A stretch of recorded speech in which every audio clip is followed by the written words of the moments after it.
मैं Rajendra Kumar Kamlapati Tripathi boys inter college cantt Varanasi में सहायक अध्यापक हिंदी के पद पर कार्यरत हूँ। प्यारे बच्चों, आज मैं आपके सामने संधि प्रकरण को लेकर के आया हूँ और संधि, जैसा कि इसके पहले वाले वीडियो में भी मैंने संधि की परिभाषा बता दी थी, फिर भी संक्षेप में दो निकटवर्ती वर्णों के मेल से उत्पन्न विकार संधि कहलाती है। संधि के भेद में देखें तो स्वर संधि, व्यंजन संधि और विसर्ग संधि होती है।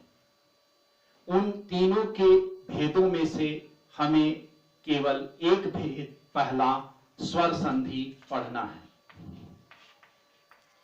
स्वर संधि, और स्वर संधि में भी 5 भेद होते हैं मुख्य रूप से।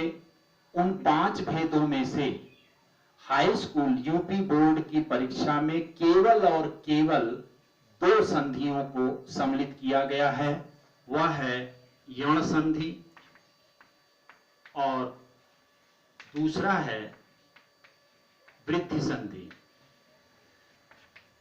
यण संधि की चर्चा हम इसके पूर्व के वीडियो में कर चुके हैं विस्तार से। आज हम इसके दूसरे भेद वृद्धि संधि के बारे में चर्चा करने जा रहे हैं। देखें, वृद्धि संधि क्या होती है।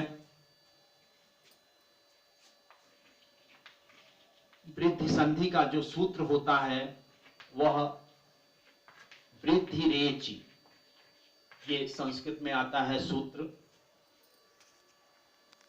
अब हम इसके सूत्र पर ध्यान दें कि कैसे ये हल होता है, इसका मूल क्या है। तो इसमें कहती है संधि का पहला नियम है कि आ के बाद ए आई अगर आता है तो इसका परिणाम ऐ होता है। दूसरा है आ के बाद ओ औ आवे तो दोनों का मेल औ होता है। ये 2 ही नियम है।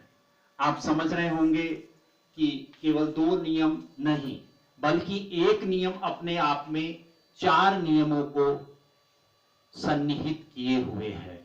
आइए हम इसको खुलासा करते हैं कि यदि अ के बाद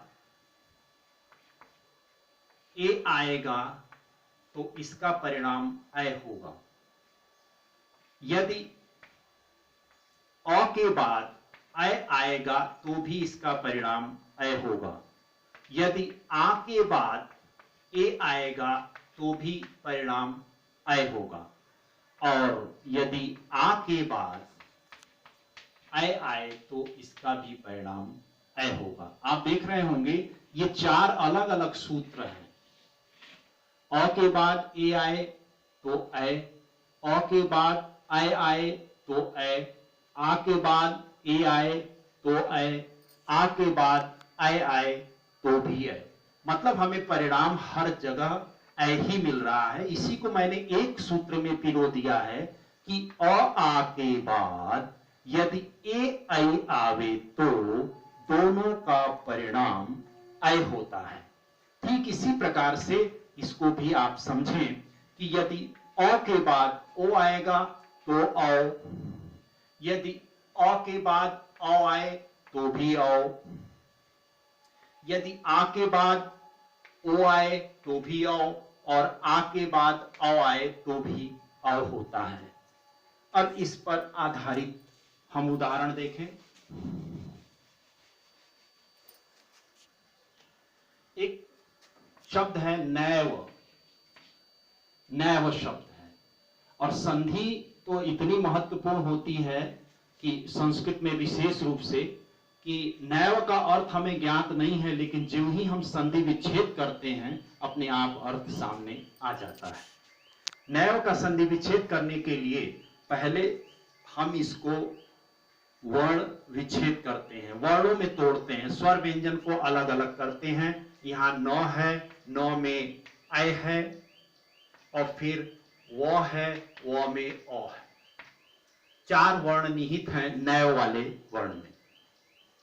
अब यहां देखें कि यहां कौन सी ऐसी चीज है वह हमें ऐ दिखाई दे रही। ये जो कि पहला नियम लागू होता है, और पहला नियम होता तो हम ये स्वतंत्र हैं कि ओ आ इधर से और इधर से ए ऐ में से कोई एक ले सकते हैं, जिसका परिणाम हमें ऐ मिलेगा। तो यहां न लिखा हुआ है, ऐ के लिए औ,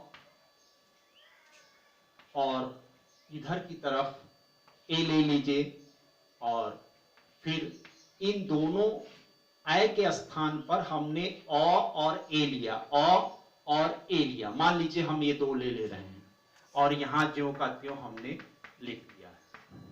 अब देखें, 9 में अ जोड़ेंगे, 9 बचेगा, पूरा 9 हो जाएगा। धन ए व लिखा हुआ है, ए व में अ जोड़ेंगे, 9 धन एव। तो ये हमारा 9 धन एव, 9 माने नहीं, एव माने ही, 9 ही। तो इस तरह से अर्थ हुआ। अब आप ये बहुत दिमाग में आप बात आ रही होगी कि आपने अ ही क्यों लिया। आप चाहते तो आप ही ले सकते थे, कोई इसके लिए हम बाध्य नहीं है। तो एकदम ठीक का आप कह रहे हैं, अगर हम आ लेते, ठीक, तो यहां पर 9 में आ स्वर जुड़ता तो यहां ना हो जाता। ना का कोई सार्थक मीनिंग ना होने के कारण, और एव में यदि हम ऐ ले लेते तो ऐव हो जाता। तो ऐव भी हमारे यहाँ कोई मीनिंगफुल नहीं होने के कारण हम इसको त्याज्य कर देते हैं, छोड़ देते हैं। तो ये ध्यान रहे कि दो में से एक तो लेना है, और इधर भी दो में से एक लेना है, परंतु उसका जो दोनों पदों का टूटना है वो सार्थक शब्दों में ही टूटना चाहिए। ये सबसे बड़ी बात है। ये बात अलग है कि आपको ज्ञात है कि नहीं है। आइए दूसरा उदाहरण देखते हैं। एक संधि करते हैं, तदा धन एव। अब यहां देखें, तो दो में से स्वर हमने व्यंजन इधर खींच लिया, और इसे स्वर में है आ, और फिर यहां ए वो। अब देखें, आ के बाद ए आ रहा है, जी हां, आ के बाद ए आ रहा है, और दोनों का मेल ऐ। आ के बाद ए आएगा, यहां पर हम ऐ लिखने के अधिकृत हो गए। अब यहां तो और दो यहां है, और फिर वो हो गया। अब दो पर हमारा ऐ जाएगा, तो तदैव वर्ण का निर्माण हो जाएगा। यहां दो स्वर रहित है, यहां स्वर बैठा हुआ है दोनों के मेल से, तो यहां तदैव शब्द का निर्माण हुआ है। एक और देखें, एक शब्द है महाधन औषधम। महाधन औषधम। अब यहां देखें, म ह में क्या है, आ है, और यहां क्या है, औ। ह में औ, और व्यंजन इधर निकाल लिया, स्वर इधर है, औषधम। अब ये मिल करके आ के साथ औ मिलेगा। ये देखिए दूसरा नियम काम कर रहा है, आ के साथ औ मिलेगा तो दोनों का मेल औ बनाएगा, अर्थात दोनों के स्थान पर हम औ लिखने के अधिकृत हो गए। यहाँ म और यहाँ ह पहले से मौजूद है, यहाँ हम स ध म, स ध म लिख देंगे। अब तो ह में औ हो जाएगा, तो क्या हो जाएगा, महौषधम।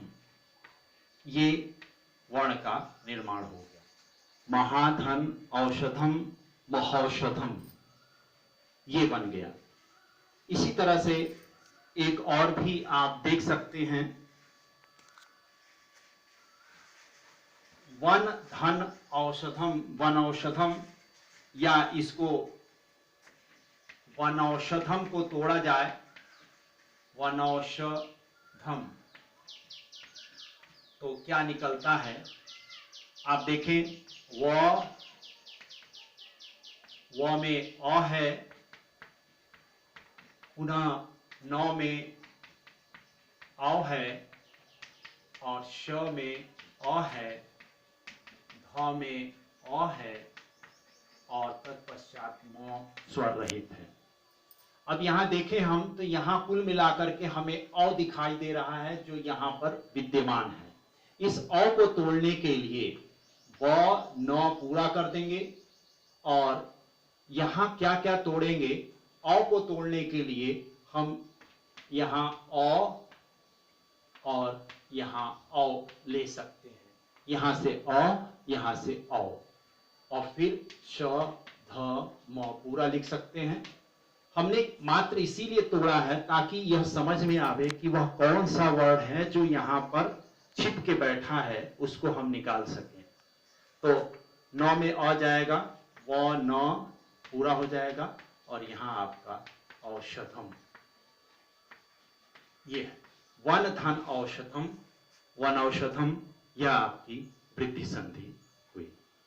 तो आपने देखा वृद्धि संधि का नियम और उस पर उदाहरण। तो अब यही समाप्त करते हैं। धन्यवाद।